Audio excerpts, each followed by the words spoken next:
एक व्यक्ति से कुछ सीखते हैं। हिंदी में एलीशा, इंग्लिश में एलाइशा या एलाइशा। अराम का राजा, किंग ऑफ सीरिया। अराम वर्सेस एलीशा, इंग्लिश में सीरिया वर्सेस एलाइशा। ना एक वचन है दोस्तों, पहले इसको पढ़ते हैं। 2 किंग चैप्टर 6 वर्स 12। एलीशा जो इज़राइल में भविष्यवक्ता है, वह, पहले इसको पढ़ते हैं, इज़राइल के राजा को वे बातें भी बताया करता है जो तू शहन की कोठरी में बोलता है, यानी कि बेड चैम्बर, बेडरूम में।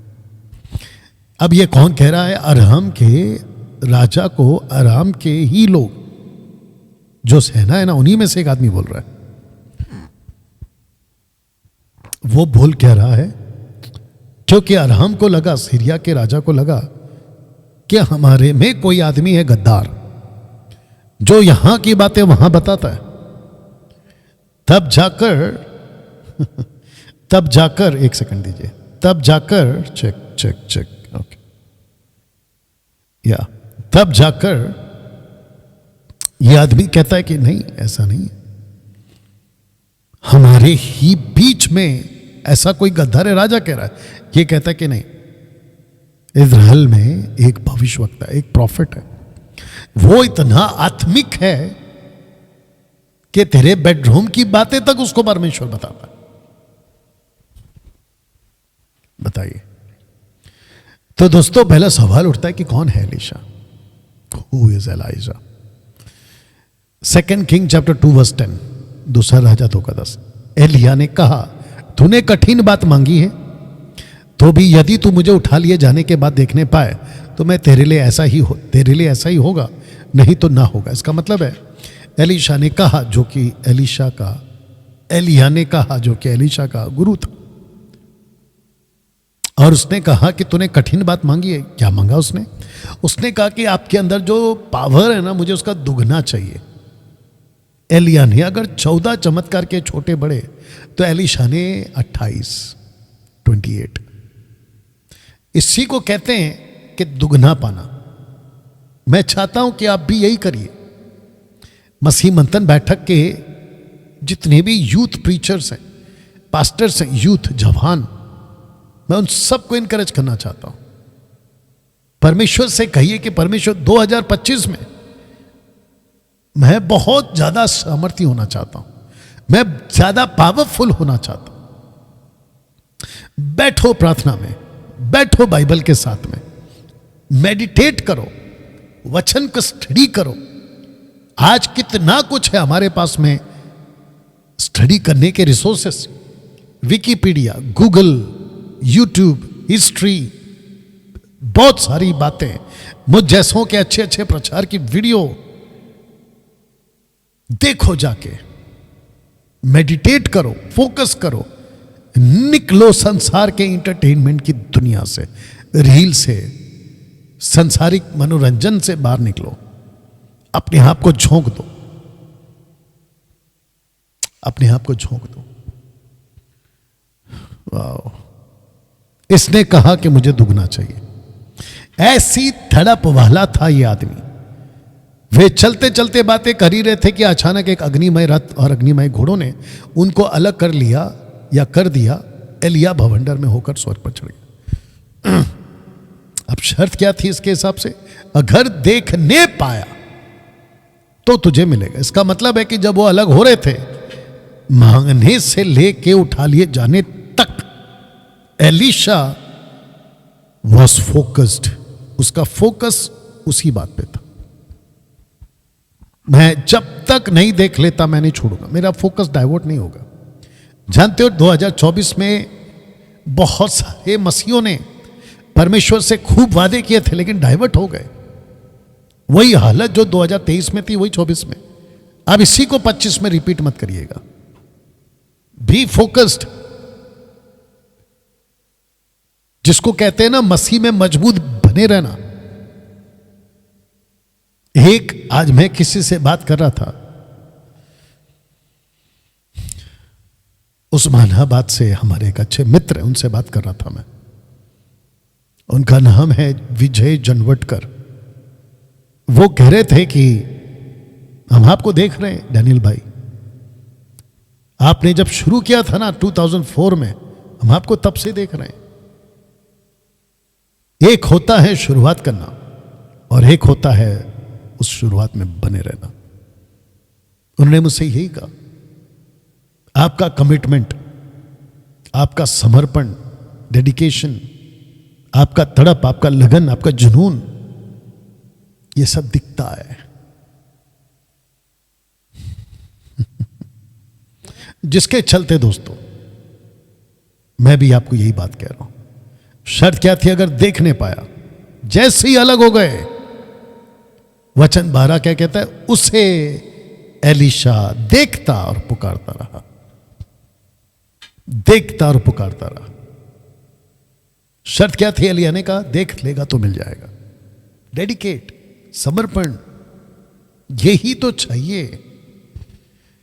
मैं मसीह मंथन के जितने भी हमारे सिपाही हैं ना, सोल्जर्स ऑफ एमएमबी, मैं उन सबको कहना चाहता हूं, बी रूटेड, मजबूत रहो उसमें। समर्पण किया था ना आपने, तो रूटेड हो जाओ।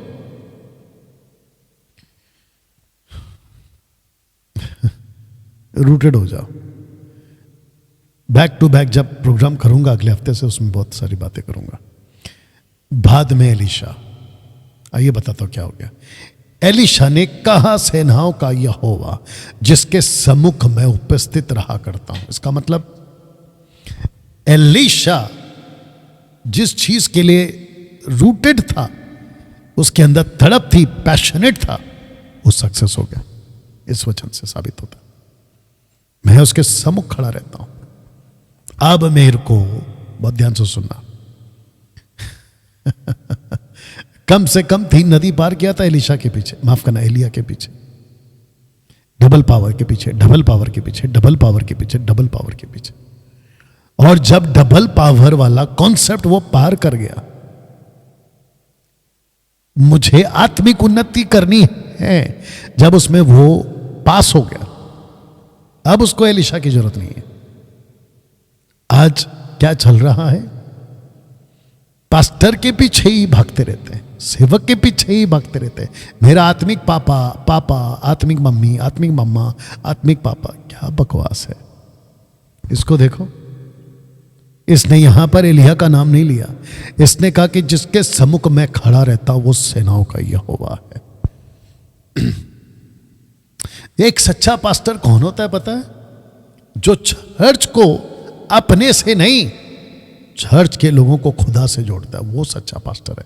मैं ऐसे पास्टर को सैल्यूट करता हूं। पंजाब के जितने भी बड़े बड़े पास्टर्स हैं, उनके जितने भी चर्च में उनके फॉलोअर्स हैं, मेरा सीधा स्टेटमेंट आप लोगों के लिए, किसके पीछे भाग रहे हो? एलिया के पीछे भाग रहे हो? एलीशा नहीं भागा एलिया के पीछे। वो एक वक्त था, एक टाइम बीइंग तक था, बाद में cut off, tata bye bye.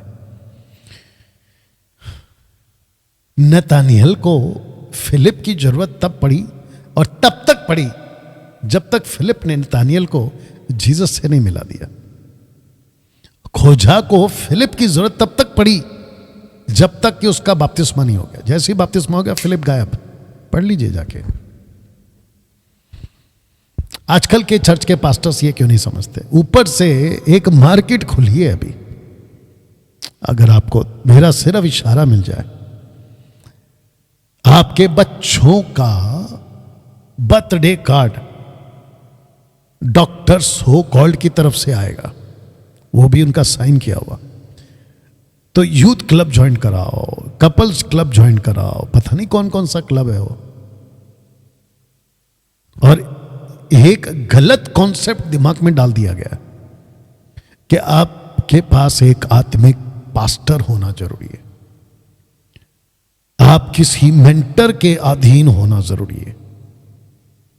वाह, वो एक टाइम बीइंग तक होता है मेरे भाई।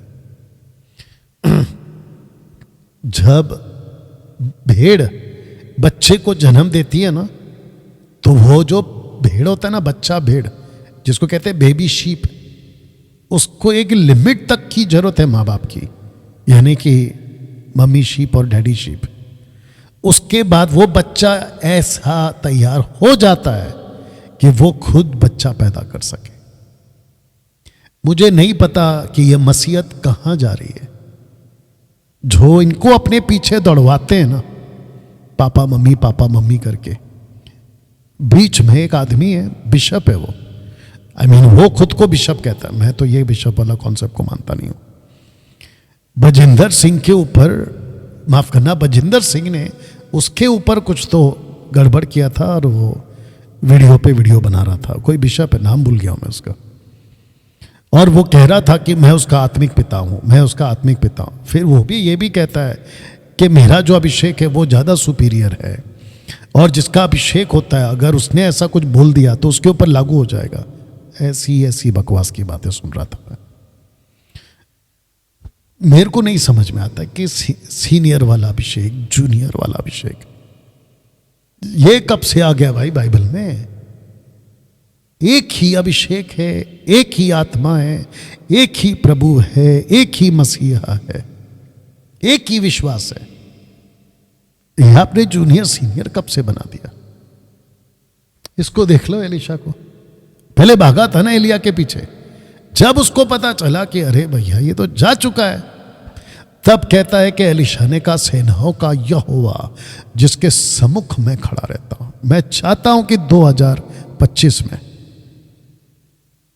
मुंबई की कलीसिया, यानी कि मुंबई के मसीह समाज, महाराष्ट्र का मसीह समाज, पंजाब का मसीह समाज, कर्नाटका का मसीह समाज, आंध्रा का, तेलंगाना का, मद्रास का, और क्या है, भारत के 29 स्टेट्स का मसीह समाज इतना आत्मिक हो जाए कि यह स्टेटमेंट बोल सके कि मैं परमेश्वर यहोवा के सम्मुख खड़ा रहता हूं। मेरी लेवल वहां तक पहुंच गई है। मैं चाहता हूं कि 2025 में सही शिक्षा का मसीह समाज इस लेवल पे पहुंचे। दोस्तों कैसा लग रहा है? जितने अभी फेसबुक पे देख रहे हैं, आपको कैसा लग रहा है? या नीचे कमेंट जरूर करिएगा ना। एलिशा का एक कमाल आपको बताते हैं। दूसरा राजा 6:15 में लिखा है, भोर को परमेश्वर के भक्त का टहलुआ उठा। भक्त है एलिशा और एक है टहलुआ, और निकलकर क्या देखता है कि घोड़ों और रथों समेत एक दल नगर को घेरे हुए पड़ा है। किसने देखा? टहलुआ। और जब उसने देखा, उसके सेवक ने उससे कहा, यानी कि एलिशा ने कहा, माफ करना, एलिशा से उसने कहा, हाय मेरे स्वामी यानी एलिशा, हम क्या करें? जो आत्मिक नहीं होता है ना, वो यही कहता है कि हम क्या करें। सीरिया की आर्मी सामने खड़ी है घेर के, वो भी अनगिनत, ऊपर से ये टहलुआ, अब हम क्या करें? जो आत्मिक नहीं होता है ना, वो यही कहता है। छोटी छोटी प्रॉब्लम आती है, आत्मिक नहीं है तो इसके मुंह से ये निकलेगा। लेकिन जो आत्मिक होगा ना, वो आंधी तूफान के थपेड़ों को झेल कर मजबूत खड़ा रहेगा। मैं आप लोगों को यही समझाना चाह रहा हूं। क्या इस लेवल पर आप अपनी आत्मिक उन्नति कर सकते हैं? यह आपको करना नहीं चाहिए? जी, मैं आप लोगों से बात कर रहा हूं। ऑफकोर्स करना चाहिए। हम क्या करें? स्वामी हम क्या करें? इसमें खुद को भी जोड़ा, एलिशा को भी जोड़ दिया, अब हम क्या करें? मुझे एलिशा की एक बात अच्छी लगी। उसका पहला स्टेटमेंट है, मत डर, क्योंकि जो हमारी ओर है वो उनसे अधिक है जो उनकी ओर है। मैं अभी फोटो दिखाऊंगा आपको। तब एलिशा ने यह प्रार्थना की, हे यहोवा इसकी आंख खोल दे। किसकी? टहलुआ की। ये देख सके। तब यहोवा ने उसकी आंखें खोल दी, और जब वह देख सका तब क्या देखा कि एलिशा के चारों ओर का पहाड़ अग्निमय घोड़ों और रथों से भरा हुआ। जरा फोटो देख लीजिए। इसकी आत्मिकता की लेवल और उसकी आत्मिकता की लेवल अलग अलग है। जब टहल हुआ आर्मी को देख रहा है, इसकी सिट्टी बिट्टी गुल हो गई है, अब मैं क्या करूं।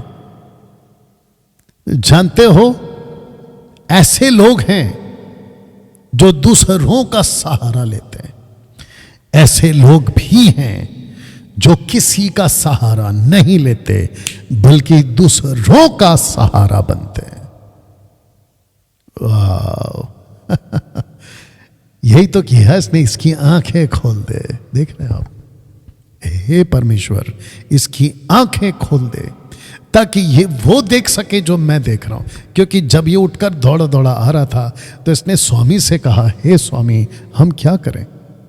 ये फर्क है आत्मिकता में मजबूत पाना और आत्मिकता में कमजोर रहना, ये फर्क है। ये दोनों को मैं साथ में रख दे रहा हूं, टहलुआ और एलाइजा। ये फर्क है मेरे दोस्त। 2025 में आपको बहुत आत्मिक होना होगा। जानते हो क्यों? क्योंकि आर्मी खड़ी है आपको घेरे हुए, लूसीफर की आर्मी खड़ी है घेरे हुए, इस पृथ्वी की लोगों की आर्मी तैयार है आपको घेरे हुए। ऑफिस में मसीह जीवन जीना बहुत कठिन हो जाएगा आपके लिए, स्कूल में मसीह जीवन जीना बहुत कठिन हो जाएगा, कॉलेज में मसीह जीवन जीना बहुत कठिन हो जाएगा। इसको सुनिएगा। जानते हो इसने क्या कहा?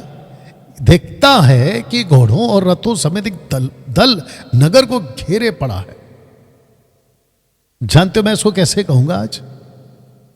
टेम्पटेशंस के घोड़े, टेम्पटेशंस के रथ, परलोभन के घोड़े और परलोभन के रथ आपके विरोध में आ रहे हैं।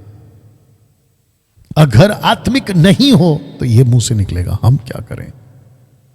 या तो गिर जाओगे या तो आप मर जाओगे, मतलब उसमें लिप्त हो जाओगे, पाप में लिप्त हो जाओगे।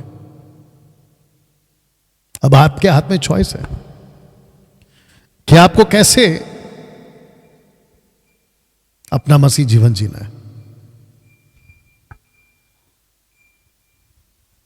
यह आपको तय करना है। कुछ लड़के स्कूल जाने वाले, कॉलेज जाने वाले, लड़का लड़कियां, इवन जो मिनिस्ट्री में है सेवक, टेम्पटेशन का घोड़े रथ आपके विरोध में आएंगे, बहुत आएंगे। कभी पैसे के रूप में, कभी लड़का लड़की के रूप में, लड़का के लिए लड़की, लड़की के लिए लड़का, औरत के लिए आदमी, आदमी के लिए औरत। सेक्स, व्यभिचार के रथ और घोड़े बहुत आएंगे। क्या जवाब दिया इसने? मत डर, क्योंकि जो हमारी ओर है वो उनसे अधिक है जो उनकी ओर है। आंखें जैसे ही खोला, प्रोटेक्शन दिखाई दिया। एक नेचुरल घोड़े प्रोटेक्शन करने के लिए, सुपर नेचुरल घोड़े, एक नेचुरल रथ प्रोटेक्ट करने वाले super natural Rath, chariots, horses and chariots, spiritual and super natural and super natural का डिफरेंस देख लीजिए आप। वाह दोस्तों, कैसा लग रहा है? एलीशा आत्मिक था, इसलिए हालातों को संभाल पाया। जो आत्मिक नहीं होता वो सवाल करता है कि हम क्या करें। वही तो सवाल करता है ना दोस्तों। जैसे ही इसने देखा और एलीशा उनके बीच में गया, एलीशा ने इनको पूछा किसको ढूंढ रहे हो? आराम के दल को पूछा किसको ढूंढ रहे हो? बोला एक प्रॉफिट को ढूंढ रहे। नाम क्या है? बोला एलीशा। ये खुद ही है, जबकि उन्होंने उसका मुंह कभी देखा नहीं था। एलीशा कहता है कि एक काम करो, मैं तुमको लेके चलता हूं। उसके पहले उसने प्रार्थना करी कि इनको अंधा कर दो, इनको अंधा कर दो। अंधे हो गए, हाथ पकड़ा, बोला कहां लेके जा रहा है? बोला एलीशा के पास। जैसे ही पहुंचे इजराइल के कैंप में पहुंच गए। दुश्मन इजराइल का राजा, उसकी पूरी आर्मी है, उनके बीच में लाके छोड़ दिया। आंखें खोल दे प्रभु, आंखें खोल दिए परमेश्वर ने। अब क्या हो गया? बोला अरे ये कौन है? बोला यही तो एलीशा है। बोला मतलब जिसने हमारा हाथ पकड़कर हमको लेकर आया कि हम तुमको उससे मिलाएंगे, तुम वही हो? बोला यस मैं वही हूं। इसलिए मैंने लिखा कि एलीशा का कमाल। मैं इसको कैसे देखता हूं पता, अच्छा ये भी बता देता। तब उसने उनके लिए बड़ी जेवनार की, और जब वे खा पी चुके तब उन्हें विदा किया और वे अपने स्वामी के पास चले गए। उसके बाद आराम के दल इजराइल के देश में फिर ना आए, वापस कभी नहीं आए। मैं इसको कैसे कहूँगा पता है, जो आत्मिक होता है ना मुसीबतों के साथ खेलता है, जो आत्मिक नहीं होता है ना वो मुसीबत से डरता है। अब आप तय करो आपको क्या ठीक लगता है और क्या करना चाहिए। आप इतने आत्मिक हो जाओ कि शत्रुओं के साथ खेल जाओ, वो आपके गुलाम हो ना कि तुम उसके गुलाम। इसको कहते हैं कि जब मुसीबत को आते देखा तो पार्टी चल रहा है, ये देख लीजिए पार्टी चल रहा है। जो आत्मिक होता है ना वो मुसीबत में पार्टी करता है, पार्टी मतलब खुश रहता है। लेकिन जो आत्मिक नहीं होता है ना वो डर जाता है ना। दोस्तों आपके बीच एक और एंगल रखता हूं। दो तरह के